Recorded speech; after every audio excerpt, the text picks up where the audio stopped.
हम जो यहाँ मिल रहे हैं, बहुत ही इम्पोर्टेंट इशू पे हम आपसे बात करना चाह रहे हैं। सबसे बड़ा इशू जो है वो कांग्रेस पार्टी की तरफ से श्री मल्लिकार्जुन खड़गे जी और राहुल गांधी जी की तरफ से जो लेटर प्राइम मिनिस्टर को गई है, वो एक हिस्टोरिकल लेटर है। हिस्टोरिकल वक्त पे वो लेटर गई है।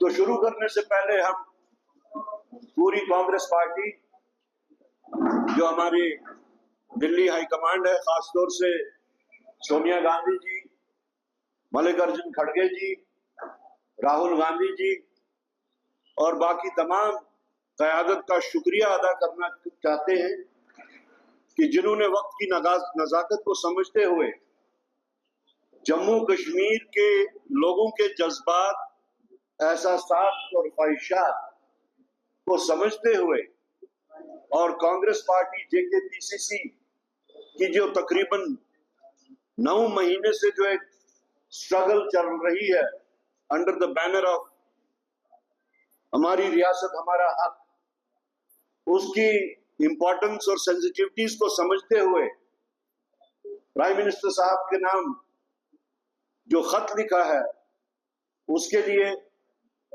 Entire JKPCC along with the people of Jammu and Kashmir pay gratitude to our leadership.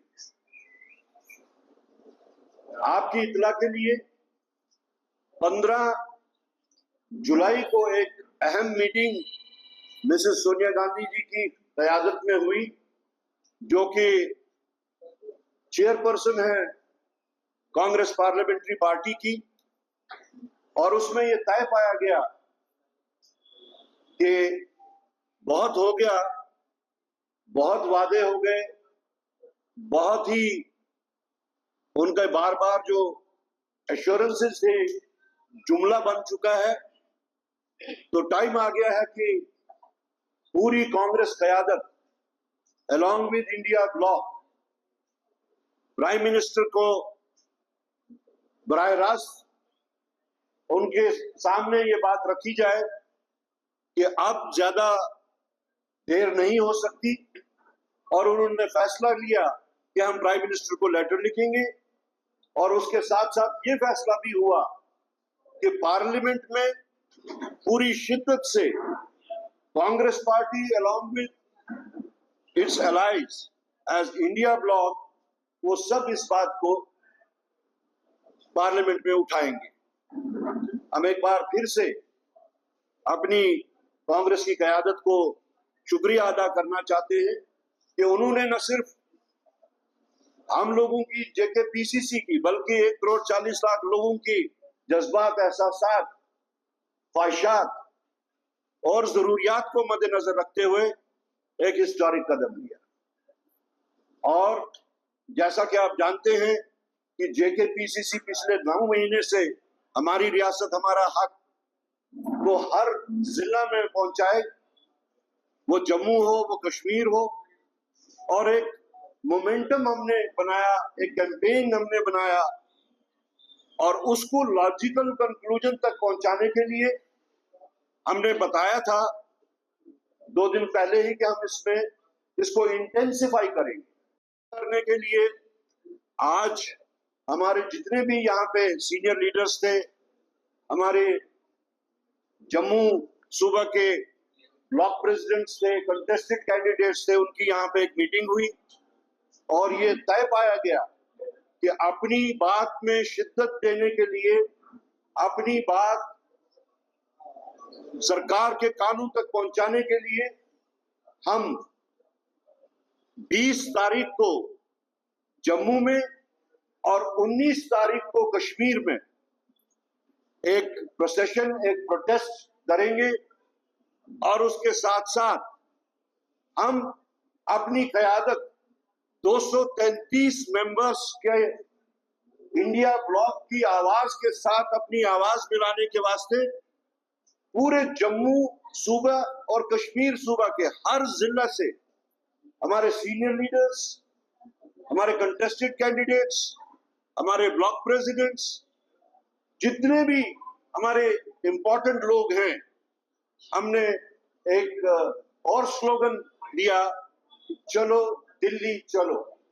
और हम लोग 21 तारीख को यहां से दिल्ली की तरफ रवाना होंगे और वहां उन 233 मेंबर्स की आवाज के साथ आवाज मिलाएंगे और वो 233 मेंबर्स हम जो जम्मू कश्मीर से लोग जा रहे हैं जेकेपीसीसी की तरफ से, उनके साथ अपनी आवाज मिलाएंगे। तो यही बात आप लोगों से कहनी थी कि हमने जो इंटेंसिफाई करने की जो बात रखी थी अपने लोगों में, उसको हम लॉजिकल कंक्लूजन तक पहुंचाने के लिए 19, 20 और 21 का जो प्रोग्राम है वो आप लोगों से शेयर करना। Thank you. क्या आप सुप्रीम कोर्ट का दरवाजा भी खटखटाएंगे अगर आपके पार्लियामेंट में आवाज?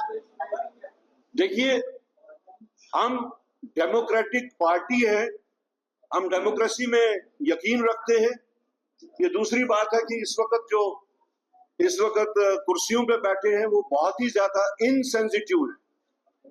जहां तक इसका सुप्रीम कोर्ट का ताल्लुक है, सुप्रीम कोर्ट ने तो गवर्नमेंट को ऑलरेडी एक डायरेक्शन दे रखी थी, 2 डायरेक्शंस दे रखी थी। एक डायरेक्शन थी कि इलेक्शंस करवाए जाएं और दूसरी डायरेक्शन थी कि जल्द से जल्द रेस्टोर किया जाए स्टेटहुड जम्मू कश्मीर को।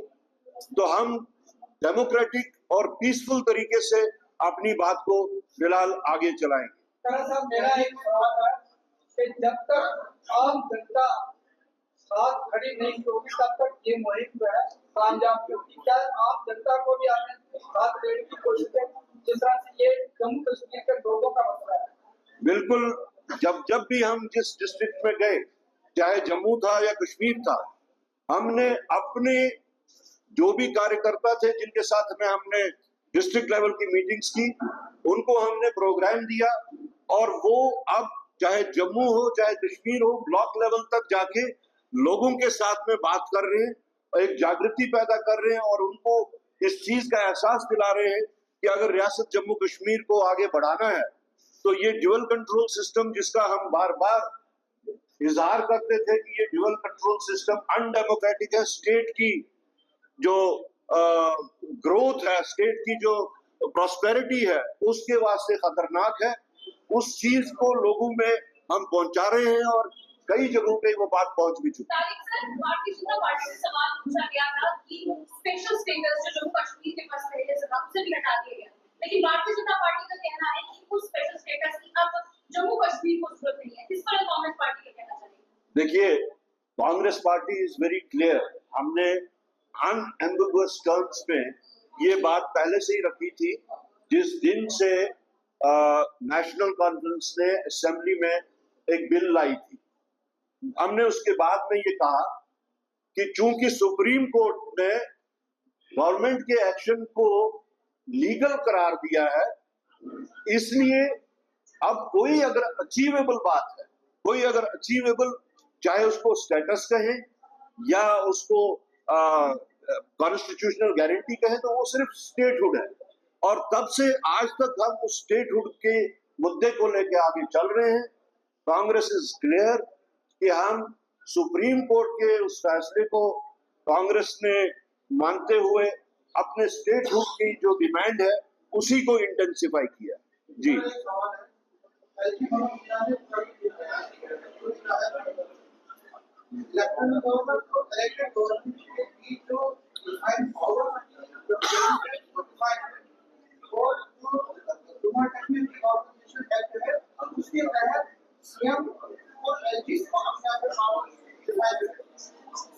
देखिए, ये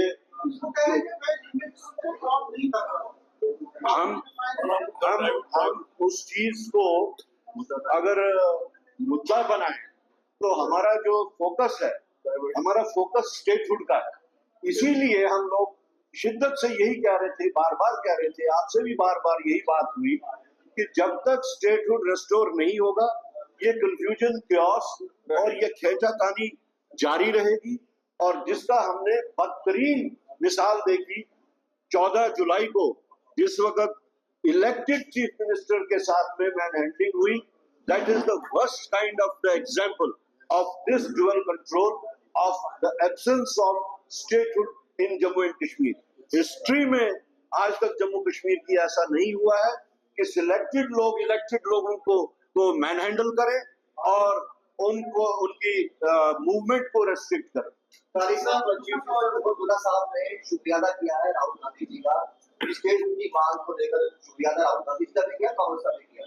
ऐसा तो नहीं है कि सरकार में तो इस समय वो सरकार चल रही है जो स्टेट होने की सरकार है. राहुल गांधी जी ने मुद्दा कांग्रेस ने दोबारा स्टेट की बात की है तो उनको भी याद आ गया कि हमने भी लोगों से वादा किया स्टेट होने. देखिए, मैं अपनी बात करूंगा, कांग्रेस पार्टी की बात करूंगा. मुझे इससे कोई गर्ज नहीं कि कौन स्टेटमेंट्स के जरिए स्टेटहुड उठाता है, कौन बंद कमरों में स्टेटहुड उठाता है. लेकिन ये बात तो आप लोग भी मानते हैं कि स्टेटहुड का जो इशू है इसको चैंपियन किया है कांग्रेस पार्टी ने, कमरों में बैठ के नहीं, ये अपना प्रेस कॉन्फ्रेंस से नहीं, बल्कि सड़कों में उतर के लोगों में जाके. और हमें इस चीज की खुशी है कि अगर कोई लोग हमारी पार्टी लीडरशिप को ये हेल करता है, उनको कॉम्प्लीमेंट करता है इस वास्ते कि उन्होंने इस स्टेटहुड के इशू को लॉजिकल कंक्लूजन तक पहुंचाने की पहल की है. हमें ये भी याद रखना होगा, सबको ये याद रखना होगा कि कांग्रेस के इंटरवेंशन के बगैर स्टेटहुड का वापस आना नामुमकिन है. आज भी अगर हम देखें तो कांग्रेस के लोकसभा में 100 मेंबर है, राज्यसभा में 50 मेंबर है, 150 मेंबर की पार्टी है ये, और बैकिंग है इसको अपने एलाइज की. तो अगर देखा जाए तो ये 233 लोगों की चिट्ठी है, जो चिट्ठी राहुल जी और खड़गे जी ने प्राइम मिनिस्टर को भेजी है. इसको बैकिंग 233 लोगों की है. And it is a big voice in the parliament. If anybody is hailing it, it's a welcome step.